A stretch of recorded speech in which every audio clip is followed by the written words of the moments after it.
more new adventures of Sherlock Holmes. My name is Peggy Weber, and I had, as a young actress, the good fortune to perform with Basil Rathbone and Nigel Bruce on some of their Sherlock Holmes radio broadcasts. To Sherlock Holmes, Irene Adler was the woman. A great deal has been made of this over the years in many a pastiche, and even in some recent feature films, implying that Holmes was in love with Miss Adler. But we must not lose sight of the true nature of Sherlock Holmes. As Dr. Watson writes, Holmes was a man to whom all emotions, particularly that of love, were abhorrent to his cold, precise, but admirably balanced mind. It would not be in Holmes' nature to be in love with such a woman. We must also bear in mind that outward signs of love in the Victorian era were suppressed. Women were considered second-class citizens, creatures who stood behind their men, bred and raised their children, and stood by silently and supportively. Such forward women as Irene Adler were considered loose women, a woman who was, in the words of the King of Bohemia, an adventuress. Holmes accepted this label placed upon Miss Adler by his client, but did not have so narrow a mind about women himself. He might not care for them, but he certainly did respect them, especially such a formidable woman as Irene Adler. Miss Adler was a benign adversary to Holmes, for in truth all her actions were to protect herself, not to bring harm to the great detective or his client, the King of Bohemia. Miss Adler's cunning, her awareness, as well as her immense beauty, and her ability to best Holmes, who rarely lost the game, are the traits that endeared her to Holmes from the moment he realized she had outfoxed him. And now, Sherlock Holmes and Dr. Watson in the classic adventure, A Scandal in Bohemia. This episode from the life of Sherlock Holmes will be transmitted to our men and women overseas by shortwave and through the worldwide facilities of the Armed Forces Radio Service. Petri Wine brings you Basil Rathbone and Nigel Bruce in the new adventures of Sherlock Holmes.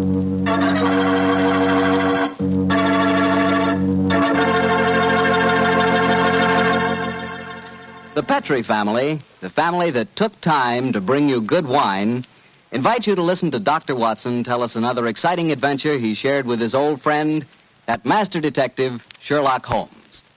And you know something? I had an adventure tonight I wish you could have shared with me.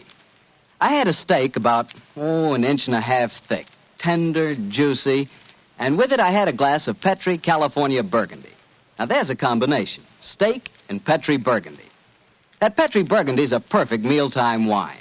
It's a rich red wine that's hearty and full of flavor. Flavor that comes right from the heart of the grape. And don't think that Petri Burgundy is only good with steak. It'll make a hamburger sandwich taste like a feast, too. Try Petri Burgundy with any meat or meat dish. It's just wonderful. And serve it proudly, too, because after all, the name Petri is the proudest name in the history of American wines.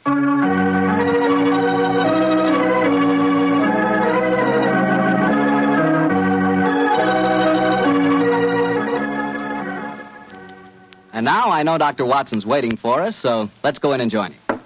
Come in. Good evening, Dr. Watson. Good evening, Mr. Bartell. You're quite muffled up tonight, I see. Overcoat, scarf, and gloves. Slip 'em off and come and join me by the fire. Thanks, Doctor. It's quite a nip in the air tonight. Yes, there is indeed. Well, Doctor, you told us last week that tonight's story centered around the activities of a brilliant and beautiful woman. Yes, my boy. Her name was Irene Adler. But I never knew Holmes refer to her by any other name than the woman. She sounds mighty intriguing. How did you happen to meet up with her? Well, I'll tell you the story from the beginning. One night, it was on the 20th of May in 1888, to be exact, I was returning home from a visit to a patient when my steps led me through Baker Street. Since my marriage, I haven't seen much of Sherlock Holmes. And you couldn't resist stopping by at 221B, I'm sure, Doctor. Of course I couldn't. As I stood outside the well-remembered door, I looked up at the lighted windows and saw the tall, spare figure of my old friend, passed twice in dark silhouette against the blind.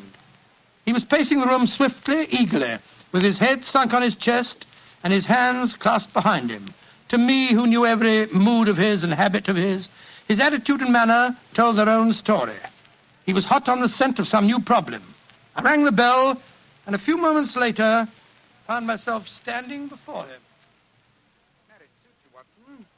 You look in splendid shape. Yes, Holmes, I'm feeling very well, thanks. And in practice again, I see. You didn't tell me that you'd gone back into harness. Oh, and how did you know? Elementary, my dear chap. If a gentleman walks into my rooms smelling of iodoform with a black mark of nitrate of silver on his right forefinger and a bulge on the left side of his hat to show where he's secreted his stethoscope, I should be dull indeed if I didn't pronounce him to be an active member of the medical profession. Just the same as ever, Holmes. By the way, I'm not interrupting you. Well, you are, old fellow, but it's a most welcome interruption. You're working on a new case? It looks like it. This letter arrived by the last post today. It's undated and has neither signature nor address. Read it. Let's have a look. There will call upon you tonight at 7:45 a gentleman who desires to consult you upon a matter of the very deepest moment. Your recent services to one of the royal houses of Europe have shown that you are one who may safely be trusted. This account of you we have from all quarters received. Be in your chamber, then, at that hour, and do not take it amiss if your visitor wears a mask. Great Scott, it's all very mysterious. What do you imagine it means? Look carefully at the note, old fellow. What do you deduce from it? Well, now, let me think. The man who wrote it was presumably well-to-do. Such paper couldn't be bought under half a crown a packet. And it's peculiarly strong and stiff. Peculiar. That's the very word. It's not an English paper at all. Hold it up to the light. Don't you notice anything? Yes. There's a large E with a small G and a large G with a small T. That's right. Woven into the texture of the paper. What does that suggest to you? The name of the maker, no doubt, or perhaps his monogram. Not at all, my dear fellow. The G with the small T stands for Gesellschaft, which is the German for company. And the EG? That stands for Igria. Yeah. It's a German-speaking country in Bohemia, not far from Carlsbad. Oh, so the paper was made in Bohemia? Undoubtedly, my dear fellow. And the man who wrote the note is a German. How do you know that? Observe the curious construction of the sentence. This account of you we have from all quarters received. A Frenchman or a Russian could not have written that. It's the German who is so discourteous to his verbs. Oh, there's your client now. I better go home. No, unless you have to. Well, I could stay. I thought that perhaps Then stay, old chap. I'm lost without my Boswell, and this promises to be interesting. I told Mrs. Hudson to let the masked visitor come upstairs unannounced. Come in. Good evening, sir. You received my note? Yes, indeed, sir. Come in, won't you, and sit down. This is my friend and colleague, Dr. Watson. You may say anything before him that you can say to me. Whom have I the honor to address? You may address me as Count von Kram. How do you do, sir? You must excuse this mask that I wear. The august person who employs me wishes his agent to be unknown to you, and I may confess at once that the title by which I have just called myself is not exactly my own. I'm well aware of that fact, sir. You see, Mr. Holmes, the matter I am about to discuss implicates the great house of Ormstein, hereditary kings of Bohemia. That has not escaped me either, sir. In fact, if you will state your case, I shall be the better able to advise you. Your Majesty. How did you... Yes, I am the king. Why should I attempt to conceal it? Why, indeed? I shall remove the mask. There. Mr. Holmes, I have traveled incognito from Prague for the express purpose of consulting you. Then pray consult. Briefly, the facts are these. Some 5 years ago, during a visit to Warsaw, I made the acquaintance of the well-known adventuress Irene Adler. Irene Adler? We know of her, Your Majesty. Look her up in the index for me, will you, Watson? Yes, it's right beside you on the desk there. I imagined that the name would not be unfamiliar to you. Here we are. Abrahams, Acton Green, Hatchet Murders. Adler. Splendid, old fellow. Hand me the file, will you? Yeah. Thank you. Irene Adler, born in New Jersey in the United States in 1858. Contralto. Prima donna Imperial Opera of Warsaw. Retired from the operatic stage. Living in London. Quite so. And here's a recent notation. Your Majesty, as I understand, became entangled with this young person, wrote her some compromising letters, and is now desirous of getting those letters back. Precisely so, but how did... Was there a secret marriage? None. No legal papers or certificates? No. Then I fail to follow, Your Majesty. If this young lady should produce her letters for blackmailing purposes, how is she to prove their authenticity? There is the handwriting. That could be a forgery, Your Majesty. But it was private notepaper. Stolen. My own seal. Imitated. My photograph. Bought. What? We were both in the photograph. Oh, dear. That's very bad. Your Majesty has indeed committed an indiscretion. Did you inscribe the photograph, Your Majesty? Yes, Dr. Watson, I'm afraid I did. Precious me. Mr. Holmes, it must be recovered. Perhaps if you were to pay enough, the photograph might be bought. She refuses to sell. Oh, stolen, then. 5 attempts have been made. Twice burglars in my pay ransacked her house. Once we diverted her luggage when she traveled. Twice she has been waylaid. There has been no result. Oh, dear. It's quite a pretty little problem. It is a deadly serious one to me. Your Majesty, what does Miss Adler intend to do with the photograph? To ruin me. Oh, how? Well, I'm about to be married to the second daughter of the King of Scandinavia. She is the soul of delicacy. A shadow of a doubt as to my conduct would bring the matter to an end. And Irene Adler threatens to send the photograph to your fiancé, I suppose. Yes, and she will do it. Rather than let me marry another woman, there are no lengths to which she would not go. None. Are you sure that she's not already sent it, Your Majesty? I am sure. Now, why, Your Majesty? She said that she would send it on the day my betrothal is publicly announced. That day will be next Monday. Splendid. Then we have still 3 days yet. Your Majesty will, of course, stay in London for the present. Certainly. You will find me at the Langham Hotel, registered as Count von Kram. Just 2 questions before you leave, sir. What are they? Is the photograph large or small? Quite large. And it was in a heavy frame. I see. And what is Miss Irene Adler's London address? Brioni Lodge, Serpentine Avenue, St. John's Wood. Thank you, Your Majesty. Good night, and I trust we shall soon have some good news for you. I am placing all my hopes in you, Mr. Holmes. Good night. Good night, Dr. Watson. Good night, Your Majesty. Fascinating problem, Holmes. I wish I could help you with it. You can, my dear chap. Huh? I shall be glad of your company. Oh, splendid. What's our first move, Holmes? Well, a good night's rest, I think. We'll meet here at 10 o'clock tomorrow morning. And then? Then, my dear fellow, we will see what we can find out about Miss Irene Adler, late at the Warsaw Imperial Opera Company and at present residing at Briony Lodge, Serpentine Avenue, St. John's Wood.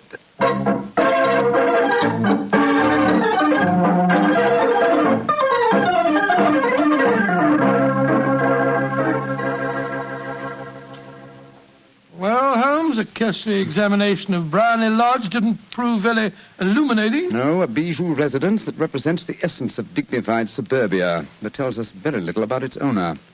I think a visit to the local public house might prove more instructive. Come on, old chap. I see the door to the Coach and Horses inviting us from across the road. Well, our disguises shouldn't cause any suspicion, Holmes. That's why I suggested them. In the character of a couple of stable hands, I felt that we might inspire confidence. This is a horsey neighborhood. There's a wonderful sympathy and freemasonry among the fraternity. There we are. Better let me do most of the talking. Yes, I will indeed. I'm sure that your accent will be more convincing than mine. Let's go in, shall we?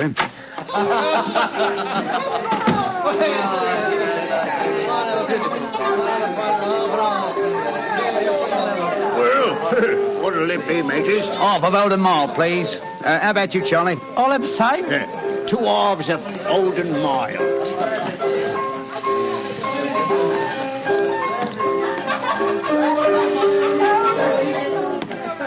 Well, here you are, mateys. That'll be a tenner. Have a drink with us, Governor. Oh, don't mind if I do. I'll have a Guinness. You blokes new round here? Yes, that's right. Came over from Clapham. Clapham, eh? Well, here's looking at you. Hunting for jobs? That's right. We was told that Miss Adler, across at Briony Lodge, needed a new coachman and a groom. Well, it's the first I've heard of it. It might be true. Have you been over there to ask? No, not yet. We thought we'd find out something about the old girl first. She ain't no old girl, matey. She's the prettiest young thing you ever saw under a bonnet, and that's a fact. You know her, Governor? Why, of course I know her. Used to drive her carriage, I did. Afore I came to work here. Oh, what's she like? Oh, nice little lady, as you'll find, chum. Work you hard? No. She lives quiet like. Goes out singing at concerts once in a while. The rest of the time it's money for jam. She goes out for a drive in the park every day at 5 and comes back to dinner at 6:30. The rest of the time's your own. She ain't married, you say? No. But she's got a bloke what comes to see her all the time. He's a barrister. Nice gentleman. Mr. Geoffrey Norton is his name. Good-looking fella. Wouldn't be surprised to see him get spliced. Sounds like a cushy job to me. Come on, Charlie. Let's get over to the house and see what's what. Much obliged to you, chum. Well, good luck, mateys, and thanks for the dinners.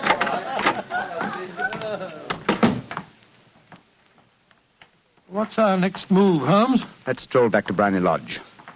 I'm undecided whether to continue my investigation there or to try and find out something about Mr. Geoffrey Norton, the barrister.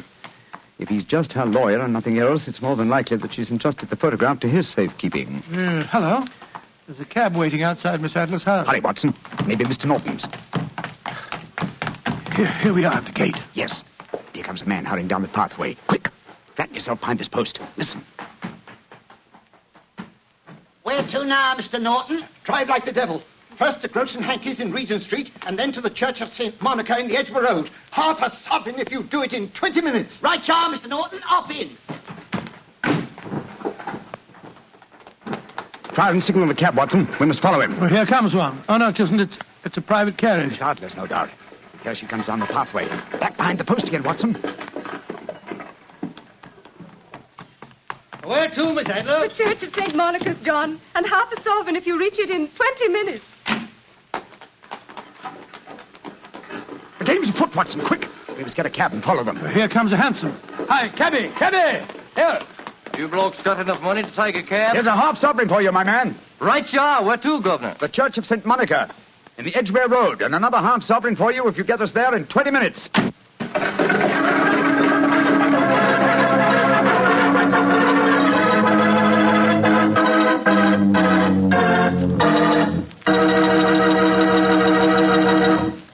We'll hear the rest of Dr. Watson's story in just a second, but let me tell you something. If you're going to have chicken for dinner tomorrow night, or any night, don't forget to serve that chicken with Petri California Sauterne. Believe me, Petri Sauterne is just about the last word in white wines. It's beautifully golden in color, it's delicate and intriguing in flavor, and it's just, well, you taste it and see for yourself. If you want a delicious white wine, you certainly want a Petri Sauterne. Well, Doctor, once again, you broke off your story at the most exciting point. Did you and Sherlock Holmes reach that church inside the 20 minutes? Yes, Mr. Bartell, we did, but the other carriages were there before us. Holmes went into the church after telling me to guard the outside. I must have waited for 10 minutes or more before Mr. Geoffrey Norton and Miss Adler came out, spoke a few words to each other, and then left in their separate conveyances. A moment later, Holmes, still dressed as a stable hand, came striding out of the church and down the steps towards me. He was obviously very excited. Watson. Have they left? Yes, in separate cabs. I overheard him say that he was going back to his office. And she said, I shall drive out in the park at 5 this evening. Splendid, old fellow. Then come on. We can return to Baker Street. What happened inside the church, Holmes? They were married. Married? Of course. The ceremony would have been illegal if it had been performed after noon. That accounted for their wild dash to the church. Jump into the cab. Where to now, Governor? 221B Baker Street. Oh, so they got married, eh? Yes, and it may amuse you to know that I acted as witness at the ceremony. Oh, you did? But how did that happen? Their own witness had failed to appear, and I was dragged into the breach. The bride gave me this sovereign as a memento. I think I'll wear it on my watch chain in memory of the occasion. What an amazing situation. Things begin to look better for the king, don't they? Yes. Now that she's Mrs. Norton, the chances are that she won't want to expose His Majesty after all. I hope so, Watson, I hope so. But we can't afford to take any chances. I think the time is right for us to come to closer grips with the lady.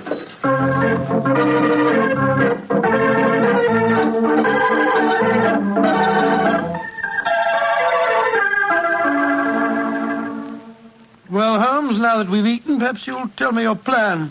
With pleasure, my dear fellow. And while I'm so doing, I'll proceed with applying the makeup for my new disguise. Another disguise? What's it to be this time? I think the character and appearance of an amiable and simple-minded nonconformist clergyman would be most suited to my plan for entering Miss Adler's house. Are you going to try and enter, then? I must, dear fellow. Yes, I'm sure the photograph is there.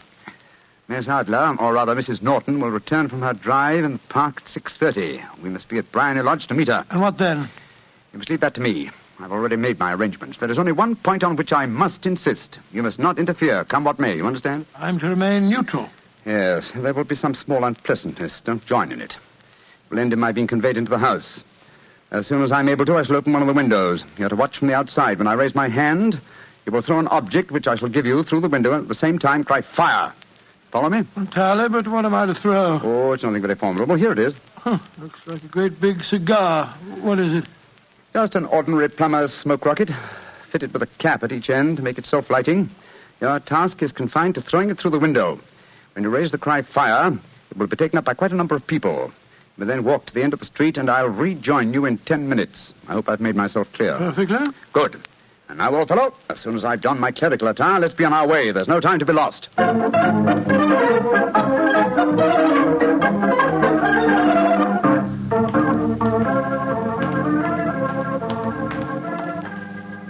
It's nearly 6:30, Holmes. We've been pacing up and down in front of her house for half an hour now. I hope she does come back. I'm sure she will. There seem to be a lot of loafers hanging round her gate. All part of my conspiracy, old chap. You'll see them play their parts in a few minutes. You still think the photograph is inside the house? Yes, I'm sure of it.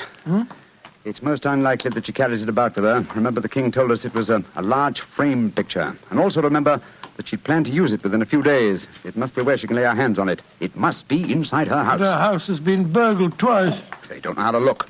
Well, how will you look? I won't. I'll get her to show me. She'll refuse. Well, she won't be able to... Shh. Here comes the carriage now. Remember, Watson, carry out my orders to the letter. Yes, you can trust me, Holmes. Blimey, here comes the Duchess of Tiddlewigs. Let's put out the carpet. She might get her tootsies wet. Oh, put a sock in it, Elfie. Leave him alone. She's no better than she ought to be. Please let me through. I live here. Well, ain't that nice? We'll all come in and have a cup of cocoa. Move out of the way, please, and let the lady through. Mind your own business. Just because your collar's turned the wrong way, you can't spoil our fun. That's right, Eddie. Keep your nose out of it, parson. Please don't fight about it. I tell you to stop molesting the lady. Do ya? Then how would you like a biff in the nose? Oh, he hit the poor man. Then he ran away, the coward. Is the clergyman badly hurt? He hit his head, Mum, and he fell. If you asks me, he's hurt bad. He's bleeding something terrible. Can we bring him in, Mum? He can't lie here in the street. Why, of course. Bring him in. Right you are, Mum. Here, Bert. Right out. Give us a hand. Beware. Coo, poor fella.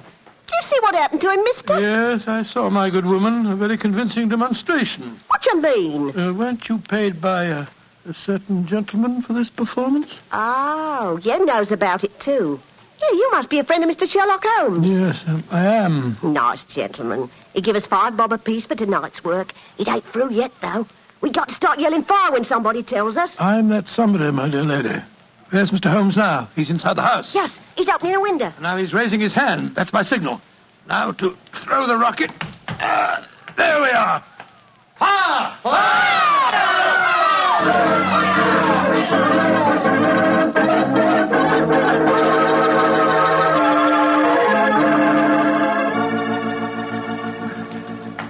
Holmes, there you are.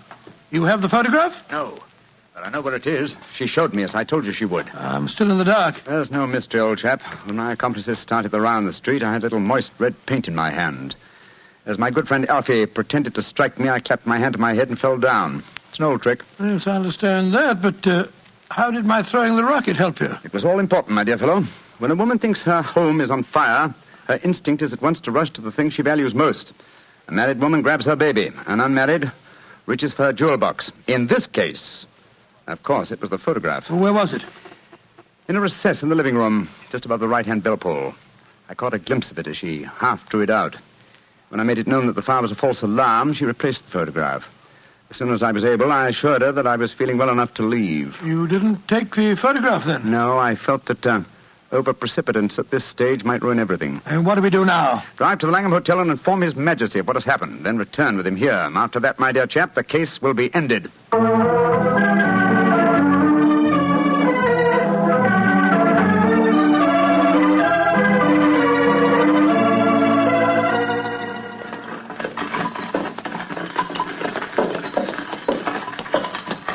This is Brownlee Lodge now, Your Majesty. I'm all impatience. You're certain this photograph will still be there, Mr. Holmes. I have every reason to believe so, Your Majesty. I must confess, this is going to be something of an ordeal. And I suggest that you let me do the talking, Your Majesty. I think I know how to handle the lady.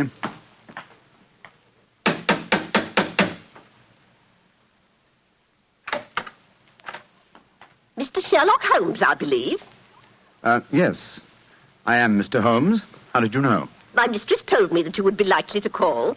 She has left for the continent with her husband. You mean she's left England? Never to return. Then the papers, the photograph. All is lost, Mr. Holmes. We'll soon see. Follow me. She said you'd been looking for something. I hope you find it. This was the bell pull. There's a sliding panel behind it somewhere. Ah, here it is.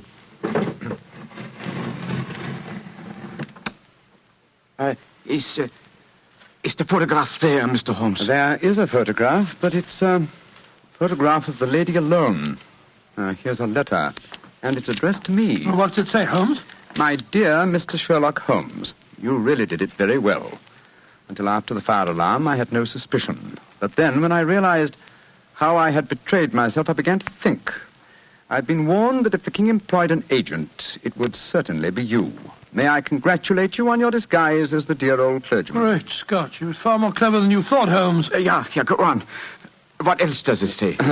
Let me see. My husband and I both thought that the best recourse was flight. So you will find the nest empty. As to the photograph of the king and yourself, His Majesty may rest in peace. Thank goodness for that. I love and am loved by a better man than he. I leave another photograph, however, that he might care to possess. And I remain, dear Mr. Sherlock Holmes, very truly yours, Irene Norton, née Adler. What a woman, Watson. What a woman. What a magnificent woman. She fooled me completely. But, I'm sorry, Your Majesty, I've been unable to bring your business to a more successful conclusion. On the contrary, my dear sir, nothing could be more successful. I know that Irene's word is inviolate. The incriminating photograph is now as safe as if it were in the fire. I'm glad to hear Your Majesty say so. I am immensely indebted to you. Now, pray tell me in what way I can reward you. This beryl ring that I wear, I should be proud Your Majesty has something that I should value even more highly. You have but to name it. This photograph. Irene's photograph? But certainly. However, you must let me give you something more substantial. Oh, no, Your Majesty. This is something I shall treasure all my life. This and a golden sovereign I received from the lady's hand. They will remind me that I was once tricked by a woman. A woman that I shall never forget.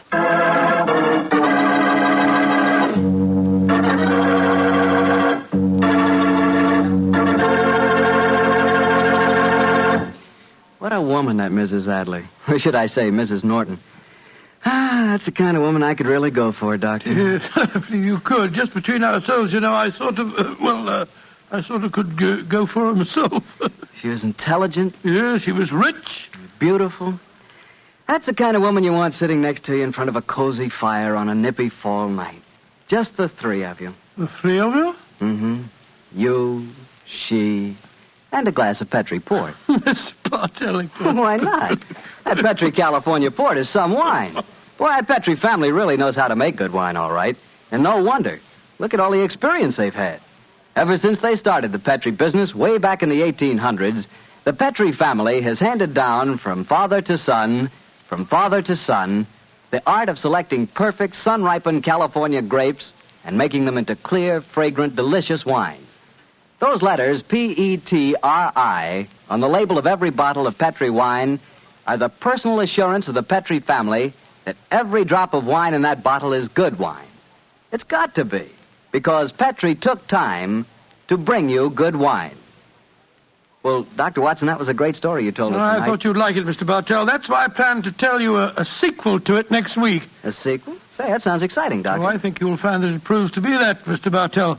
It's a story that takes place 20 years after tonight's adventure. And once again, the principal part is played by a woman, only in this case, it isn't Irene Adler. It's her daughter. And now, Mr. Bartell, before I go, I want to remind our listeners that they owe a real debt of gratitude to the selective service boards in their communities. At this moment, those selective service boards are working harder than ever, making sure that every returning veteran knows his rights and privileges.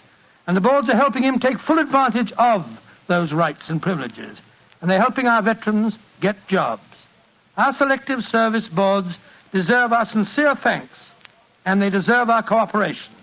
They have done, and they are doing, a splendid job. Tonight's Sherlock Holmes adventure was written by Dennis Green and Anthony Boucher and is an adaptation of the Sir Arthur Conan Doyle story, A Scandal in Bohemia. Music is by Dean Fossler. Mr. Rathbone appears through the courtesy of Metro-Goldwyn-Mayer and Mr. Bruce through the courtesy of Universal Pictures, where they are now starring in the Sherlock Holmes series. The Petri Wine Company of San Francisco, California, invite you to tune in again next week, same time, same station. Sherlock Holmes comes to you from our Hollywood studios. This is Harry Bartell saying good night for the Petri family. For a solid hour of exciting mystery dramas, listen every Monday on most of these same stations at 8 o'clock to Michael Shayne, followed immediately by Sherlock Holmes. This is the Mutual Broadcasting System.